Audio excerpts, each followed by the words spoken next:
Brasil, coração do mundo, pátria do Evangelho. Ditado pelo Espírito, Humberto de Campos. Psicografado por Francisco Cândido Xavier. Primeira edição lançada em 1938. A Inconfidência Mineira. Por morte de Dom José, ascendeu ao trono sua filha, Dona Maria I, a Piedosa, a cuja autoridade ficariam afetas as grandes responsabilidades do trono, naquela época em que um sopro de vida nova modificava todas as disposições políticas e sociais do velho mundo. No seu reinado, Portugal sente exaírem-se e as forças poderosas e se encaminha com rapidez para a decadência e para a ruína. Não fossem as notáveis influências de um Martinho de Melo ou de um Duque de Lafões, talvez fosse ainda mais desastroso o reinado de Dona Maria, escravizada ao fanatismo do tempo e às opiniões dos seus confessores. Por esse tempo, o Brasil sofria o máximo de vexames no que se referia ao problema da sua liberdade. A capitania de Minas Gerais, que se criara e desenvolvera sob a carinhosa atenção dos paulistas, era então o maior centro de riquezas da colônia, com as suas minas inesgotáveis de ouro e diamantes. A sede de tesouros edificara a Vila Rica nos cumes enevoados e frios das montanhas, reunindo-se ali uma pleiade de poetas e escritores que sentiriam, de mais perto, as humilhações infligidas pela metrópole portuguesa à pátria que nascia. A verdade é que em Minas se sentia, mais que em toda parte, o despotismo e a tirania.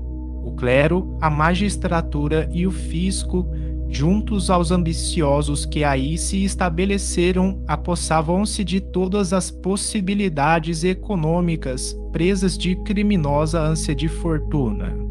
Os padres queriam todo o ouro das minas, para a edificação das suas igrejas suntuosas. Os membros da magistratura consideravam de necessidade enriquecer-se antes de regressarem a Portugal com opulentas aquisições. Os agentes do fisco executavam as determinações da corte de Lisboa, árvore farta e maravilhosa, onde todos os parasitas da nobreza iam sugar a seiva de pensões extraordinárias e fabulosas. Eram então numerosos na Europa os estudantes brasileiros, os quais de lá voltavam ao país saturados dos princípios filosóficos de Rousseau, Nota 13, e dos enciclopedistas. Nota 13. Jean-Jacques Rousseau, 1712 a 1778, filósofo iluminista francês. A independência da América do Norte e a Constituição Democrática de Filadélfia animam aqueles espíritos, insulados nas montanhas distantes.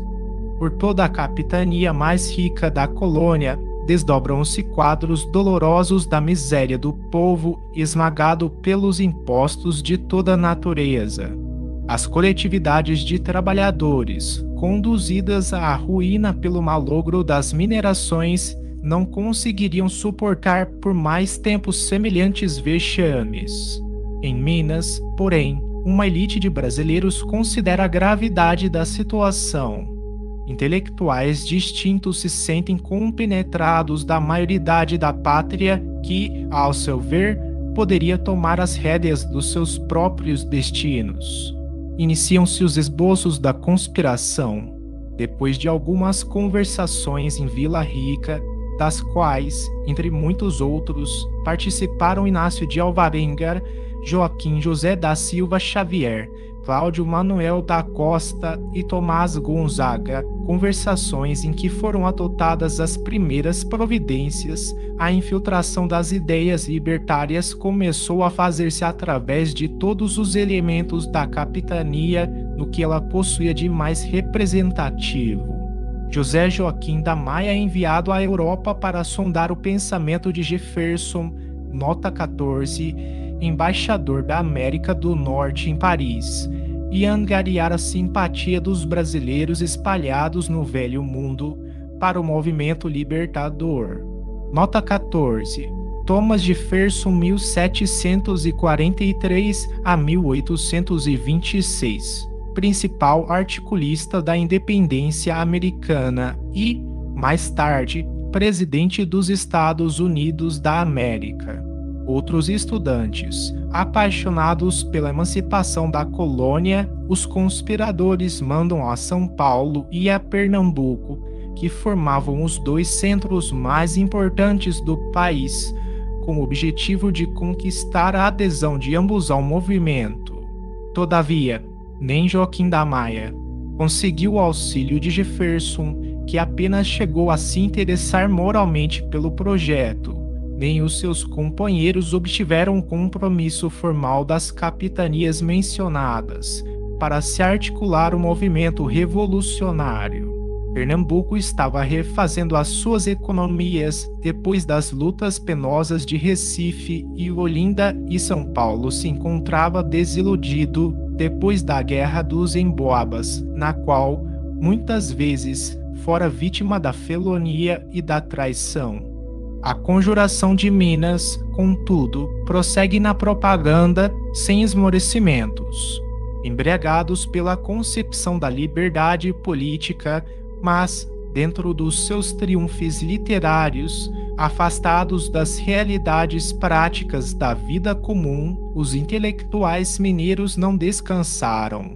Idealizaram a República, organizaram seus símbolos, multiplicaram prosélitos das suas ideias de liberdade, porém, no momento psicológico da ação, os delatores, a cuja frente se encontrava a personalidade de Silvério dos Reis, português de Leiria, levaram todo o plano ao Visconde de Barbacena, então governador de Minas Gerais.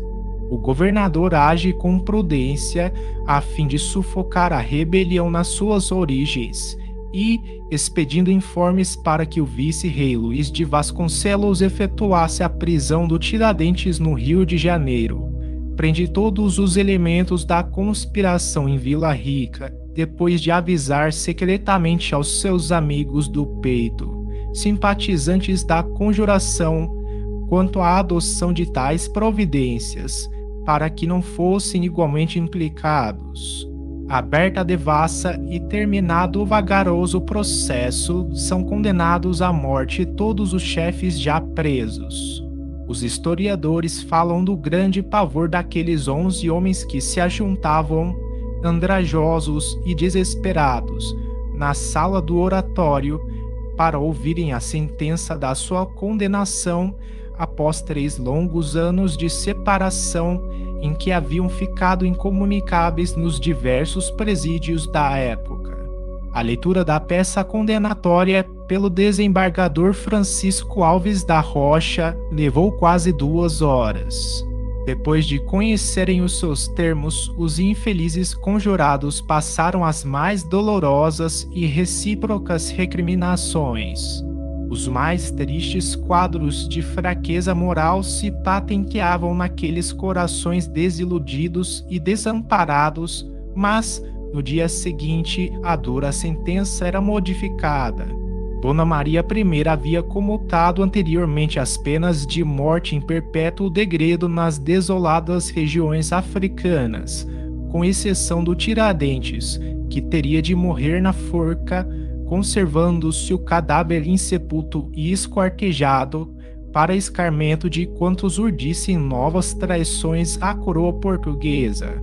O mártir da Inconfidência, depois de haver apreciado angustiadamente a defecção dos companheiros, reveste-se de supremo heroísmo. Seu coração sente uma alegria sincera pela expiação cruel que somente a ele fora reservada, já que seus irmãos de ideal continuariam na posse do sagrado tesouro da vida. As falanges de Ismael lhe cercam a alma leal e forte, inundando-a de santas consolações. Tiradentes entrega o espírito a Deus, nos suplícios da forca, a 21 de abril de 1792.